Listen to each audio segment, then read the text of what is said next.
It all started back in 2008 when Evan got sick.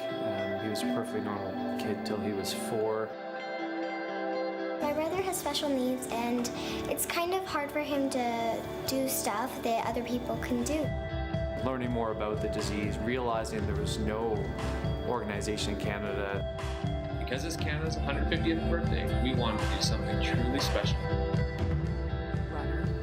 He's a father, and he has a doubly inspiring goal for this sesquicentennial. Blaine Penny started a movement to raise awareness about mitochondrial disease, and that is a disease with which his son is affected.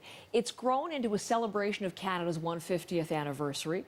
He is organizing 150 runners to compete in the Calgary Marathon, but that's just part of the story. I'm going to let Blaine Penny tell you the rest of the story because he's my guest this morning, and so good to have you here on our 150 Friday this week. Blaine, nice to meet you. Yeah, likewise, Heather. Great to be here. Well, thank you for giving us some time. Okay, as I said, I teased it. You're looking for 150 runners, but there's a special extra to that 150 group. Tell me about that, Blaine. Yeah, we wanted to do something really special this year at the Calgary Marathon to bring people together and be able to raise awareness for mitochondrial disease and Mito Canada, and hopefully raise some significant funds. So we set the audacious goal of attempting a Guinness World Record for linking together 150 runners and running an entire marathon together. So that's the extra shoe dropping here. You're all going to be tied up. You're literally going to be linked together with surgical tubing, I understand.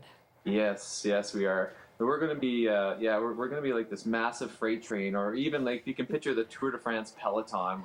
We're going to be about 150 people we're going to stretch about 90 meters down the road.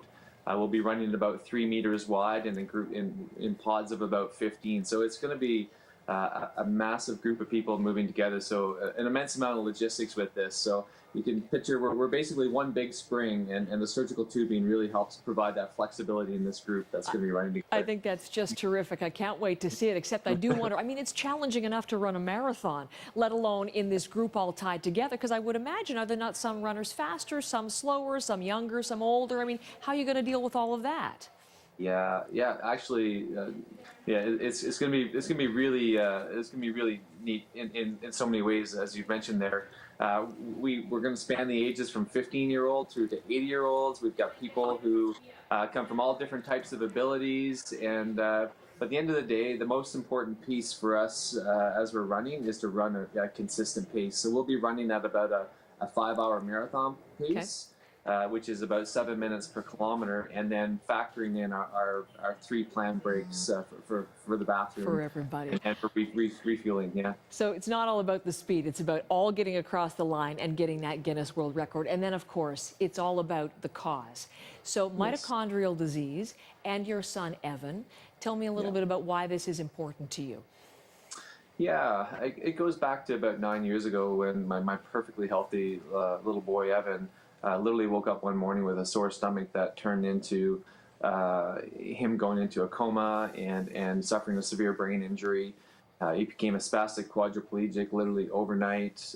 He's nonverbal. He's been tube fed since then, and so he's had a really, really tough go. And it took about a year for us to get an initial diagnosis of a probable mitochondrial disease, and it's been a 9-year odyssey to try and fully understand what's happened to Evan at the cellular level in this mitochondria. So we're still hunting for that gene that's out there.